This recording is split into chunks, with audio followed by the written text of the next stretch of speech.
Nous sommes forts, mais notre faiblesse, elle se situe dans nos divisions tribales, ethniques.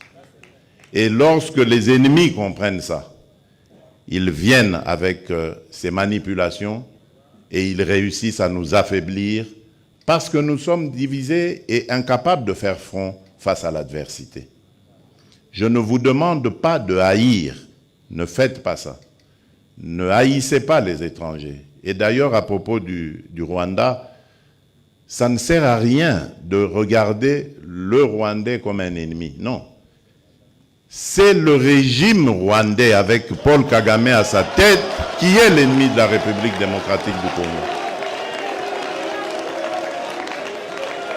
Les Rwandais et les Rwandaises sont nos frères et sœurs. Et d'ailleurs, ils ont besoin de notre aide parce qu'ils sont muselés. Ils ont besoin de notre aide pour se libérer. Ça n'a rien à voir avec ce que leurs dirigeants sont en train de leur imposer. Donc, ne les regardez pas comme des ennemis, mais comme des frères qui ont besoin de notre solidarité pour nous débarrasser et débarrasser l'Afrique de ce genre de dirigeants rétrogrades qui ramènent les méthodes des années 60 et des années 70. Alors qu'en Afrique, on avait décidé de mettre fin au bruit des armes. Si vous vous rappelez, ceux qui suivent un peu, c'était 2020, il fallait taire les armes en Afrique pour que l'Afrique passe à autre chose, comprenne qu'elle est la dernière de la classe dans le monde parce que, justement, à cause des guerres et des divisions, nous nous étions entendus comme ça.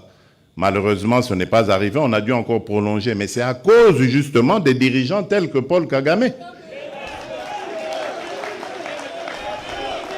Et il s'enorgueillit d'être un faiseur de guerre, un spécialiste dans la guerre. Il en est fier. Moi, à sa place, je me cacherais, j'aurais honte d'assumer le fait qu'on sème la mort et la désolation. C'est honteux. Et je dirais même diabolique. Nous n'allons pas manger de ce pain-là. Nous, le pain que nous mangeons, c'est celui de l'amour.